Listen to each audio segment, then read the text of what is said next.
সারাদিন আমরা নানা রকম আজে বাজে চিন্তায় মনকে ভরিয়ে তুলি, ফলে মন অশান্ত হয়ে পড়ে।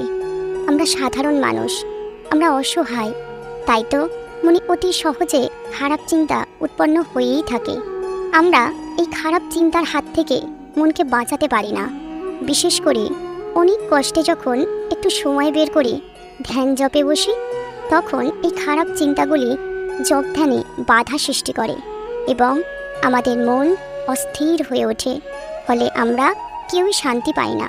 তো আজ আমরা মায়ের উপদেশ থেকে জানব এই কুচিন্তা মনে কেন আসে এবং এর থেকে বাঁচার উপায়টাই বা কী। এর উত্তর কত সহজ উপায়ে মা আমাদের দিয়েছেন। মা বলছেন যে মনের প্রকৃতি নিচের দিকে নামা। ঠিক জল যেমন নিচের দিকে প্রবাহিত হয়, ঠিক মনটিও সেরকম জলের মতো নিচের দিকে যায়। তো জলে যেমন বাঁধ দিয়ে জলকে আটকাতে হয়, তো এই মনকে বাঁধ দিতে হয়, বাঁধ দিয়ে মনকেও আটকাতে হয়। এবার প্রশ্ন হলো, মনকে বাঁধ দেব কী করে? মা বলছেন, সৎসঙ্গ করো, সৎসঙ্গের বাঁধ দাও। সৎসঙ্গ করতে না পারলে, এর সুযোগ না পেলে সাধক সাধিকাদের জীবনী, বিভিন্ন সৎগ্রন্থ পাঠ করলেও সৎসঙ্গের কাজ হয়। মনে যে সৎসঙ্গের বাঁধ দিয়েছে তারই মন ভগবতের দিকে গেছে।